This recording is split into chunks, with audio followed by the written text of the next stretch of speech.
WhatsApp everyone, मेरा नाम है नील कश्यप और आप देख रहे हैं निक्स द ट्रिक्स यूट्यूब चैनल। आज हम लोग 8th 5th ईयर प्लान को पढ़ेंगे और 8th 5th ईयर प्लान किस प्रकार से लाया गया था और उससे पहले के जो प्लान्स थे एनुअल प्लान्स, उनके बारे में भी हम लोग बात करेंगे और उनका क्या प्रभाव पड़ा था 8th 5th ईयर प्लान पे, उसको भी हम लोग शॉर्ट में समझेंगे। देखो यहाँ पर क्या बातें हुई थी 8th 5th ईयर प्लान में, ध्यान दीजिएगा आप। देखो the duration of this scheme was 1992 to 1997। देखो इस वाले जो स्कीम की जो शुरुआत थी वो शुरुआत कब से की गई? 1992 से की गई। अब बोलिएगा एक साल क्या हुआ तो मैं बता देता हूँ। उस समय में एनुअल प्लान को लाया गया था, मतलब जो हमारा 7th 5th ईयर प्लान था 85 से लेकर 90 तक में, 90 से 91 मतलब 90 से लेकर के 91 के बीच में और 91 से लेकर के 92 के बीच में एनुअल प्लान्स को लाए गए थे। और वो एनुअल प्लान बस इसलिए लाया गया था क्योंकि सेंटर में कुछ ऐसी समस्याएं आ गई थी, अनस्टेबिलिटीज आ गई थी, ठीक है। तो इसीलिए बीच में जो गैप हुआ था 2 साल का, उस गैप को मेंटेन करके 8th 5th ईयर प्लान की शुरुआत 1992 से की गई थी 1997 तक के लिए। The plan gave a priority to the development of human research development. ये जो प्लान थी इसको ज़्यादा जो इंपॉर्टेंस दिया जा रहा था वो HRD में है।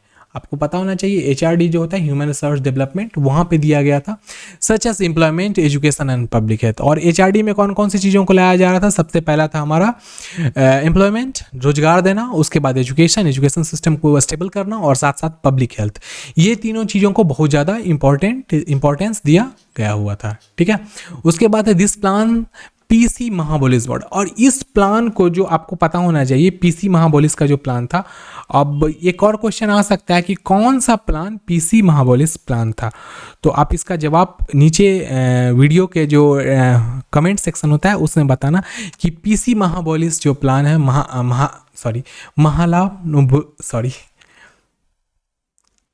PC महालनोबिस का जो मॉडल था वो कौन सा मॉडल था, आप इसको बताना।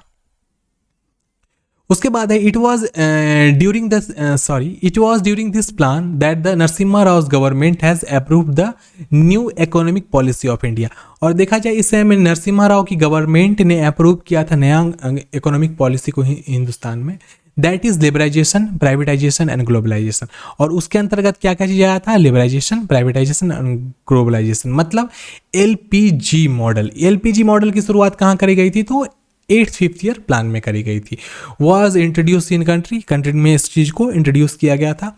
The scheme was successful. ये भी स्कीम देखा जाए, ये जो पंचवर्षीय योजना थी ये सक्सेस हुई थी और ग्रोथ टारगेट फिक्स किया गया था 5.6%, लेकिन एनुअल जो अचीव किया गया वो अचीव किया गया 6.8%।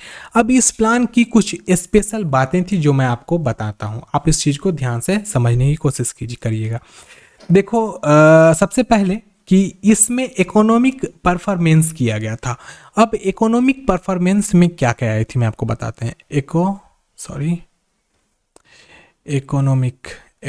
परफॉर्मेंस। अब देखो इकोनॉमिक परफॉर्मेंस में सबसे पहला गया था rapid economic growth. Number 1 point था हमारा क्या? तो रैपिड इकोनॉमिक ग्रोथ। अब ये है क्या, आपको बताता हूँ। इकोनॉमिक ग्रोथ, देखो रैपिड इकोनॉमिक ग्रोथ कहने का अर्थ क्या था कि जो भी ग्रोथ होंगी इंडस्ट्रियलाइजेशन में, इंडस्ट्रियलाइजेशन के साथ साथ में पब्लिक सेक्टर में, वो बहुत ही तेजी से किया जाना था। और उसके बाद दूसरा था हमारा एग्रीकल्चर। उसके बाद सेकेंड फील्ड हमारी आई थी क्या? एग्रीकल्चर। कि एग्रीकल्चर भी, अब देखो हिंदुस्तान की जनसंख्या बढ़ रही थी और उसके लिए ज़रूरत था हिंदुस्तान के हर लोगों तक खाना पहुंचाया जा सके, मतलब भूखमरी की स्थिति नहीं आनी चाहिए थी। इसलिए एग्रीकल्चर में बहुत ज़्यादा इन्वेस्टमेंट किया गया, एग्रीकल्चर को बहुत ज़्यादा डेवलप किया गया। उसके बाद क्या है? Manufacturing sector. मैन्युफैक्चरिंग मतलब इंडस्ट्री में मैन्युफैक्चरिंग यूनिट्स को बैठाया जाने लगा। Manufacturing sector. अब मैन्युफैक्चरिंग सेक्टर में क्या हुआ? इंडस्ट्रीज़, बड़े बड़े इंडस्ट्रीज़ को बैठाया जाने लगा। और साथ साथ में 4 नंबर पॉइंट जो लास्ट और मोस्ट इंपॉर्टेंट है कि ट्रेड को बहुत ज़्यादा इंपॉर्टेंस दिया जाने लगा। क्योंकि देखो अब हिंदुस्तान में बहुत ज़्यादा से ज़्यादा सामान बनने लगे, बहुत ज़्यादा ग्रोथ होने लगा एग्रीकल्चर के कारण, जिससे कारण बहुत ज़्यादा उपज भी होने लगा, जिसके कारण हिंदुस्तान अब क्या करने लगा कि किसी पे जो डिपेंडेंसी थी दूसरे मुल्क पे वो ख़त्म हो गई। अब लोगों को ये अपनी चीज़ों को प्रोवाइड भी कराने लगा था। इसीलिए देखा जाए तो इस वाले प्लान का जो ग्रोथ रेट था वो बहुत ही बेहतरीन था, और इसमें जो ग्रोथ रेट अचीव की गई थी वो बहुत ही अच्छी रूप से करी गई थी। तो चलिए, यहाँ तक वीडियो को देख गए होंगे तो आपको वीडियो अच्छी ही लगी होगी, तो वीडियो को लाइक कर दो।